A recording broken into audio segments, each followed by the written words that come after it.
Picture this. The date is January 9th, 2017.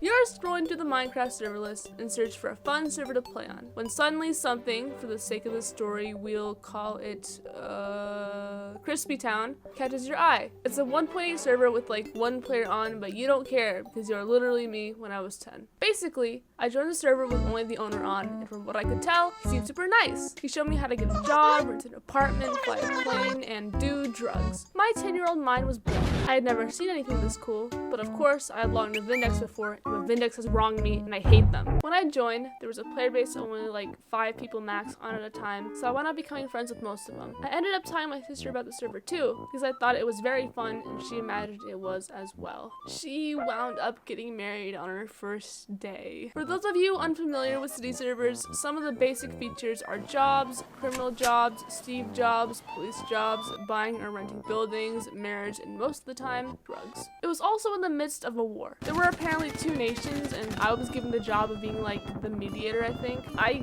literally have no idea what I was supposed to do. I just had a big old UN suffix at the end of my name. At this point, I saw the police handle war, which was kind of weird because police don't fight in wars. Then again, it was a very small player base, and I realized I wanted to do that. So I did! Throughout my time on the server, my only job was literally being a police officer, and somehow I never got bored of it. Everything was all well and good for a while, until February. My sister, known at the time as Mame, applied for a staff position. You see, I'm not the type of person to get jealous, especially when I was on the server longer and was more familiar with the staff and had way more hours along with knowing the server so much better. Fine. Alright, I was jealous. Not because my application was denied. It was because you had to be 13 to apply, and I was nowhere near there. Weirdly, I took this very seriously, and I vowed to apply as soon as I was 13, even though in reality it wasn't a big problem because, again, almost no one played on the server. Now, before we continue, I just want it to be known that we hardly had any recorded evidence of anything up to this point, but we do, however, have this.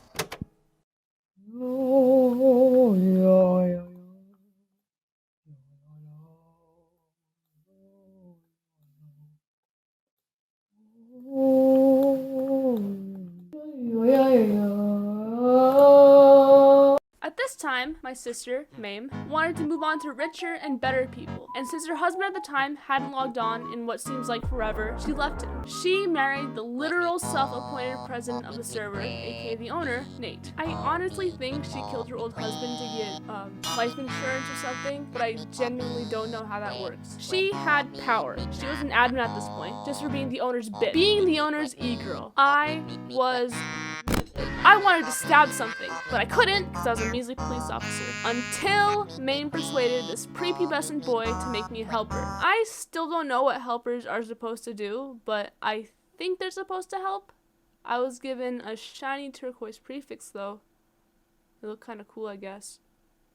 I also only had access to like /request next and reaching out plots. Since time passes very quickly on Minecraft servers, within like 4 days, I was promoted to a moderator with a shiny pink tag at the ripe old age of 10. I now have the power to mute and kick people who have wronged me. A couple weeks later, I was promoted to a senior moderator. I was really climbing the ranks. At this point, I failed to mention the other staff members on the server. If I can recall correctly, there were these 3 dudes that had high ranks and I had no idea existed up until a couple months into the server. They went by Xenon, Tater, and Bigby. They were like in a cryostasis chamber until March, and it's like if all the cool kids were frozen at a lunch table and awoke to the sound of Nate's crying for help, as the server was at a peak of 40 members at a time. Back to the city aspect, Nate held an election. I don't remember why, but it was probably because everyone bullied him into holding one. Also, I have no idea who ran, but long story short, a girl won. Nate created his own Department of Homeland Security, which is higher than the president in regards to power, harassed the girl out of office, and reclaimed his power and his dictatorship as the president of Crispy Town. At this point, Mame aimed for greater things and left his ass. She married a renowned rule breaker to make a stand against Nate's tyranny. Also, I haven't mentioned that Nate was a terrible server owner. Alongside making himself the president no matter who won, he was just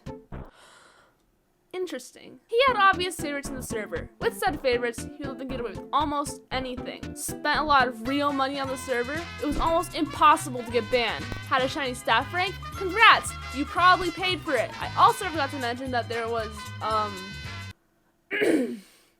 explicit content with the help of the sketch map plugin. Now, if you remember correctly, I was 10 at the time. The community was very toxic, and toxic enough to get little old me really uncomfortable. Experiencing this on the daily really shows now. Mame and I were brainstorming. What if we made our own city server? It seemed pretty easy on paper. You buy a server from a host, buy some plugins, try to make some plugins, get a neat map, and most importantly, find players. See, we were still staff members in Crispy Town, so finding players would be pretty easy. The plan was simple. We would recruit as many players as we could who were fed up with Crispy Town to join our server. However, there was a bit of a problem. See, the thing about most servers is that they have some sort of logging of commands. Nate, being the strange guy he was, to no surprise, was incredibly observant. Observant enough to obsessively check the logs. Unfortunately, this outed Mame, who was technically, well, blatantly, breaking the server's advertising rules. As a staff member, this was kind of bad. Alas, Nate immediately IP banned her. Little known fact, we share the same IP.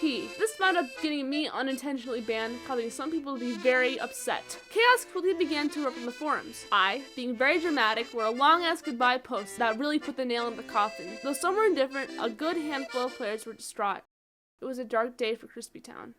But an even darker day for Nate, who actually got doxxed. Honestly, I have no idea why or how he was doxxed, but someone took it upon themselves to leak his actual phone number, and they actually thought it was us. Yeah, people doxed him over a block game. I know. Anyways, Nate, now thinking we were after his head, banned anyone who was even slightly associated with Mame and I from playing on his Minecraft server.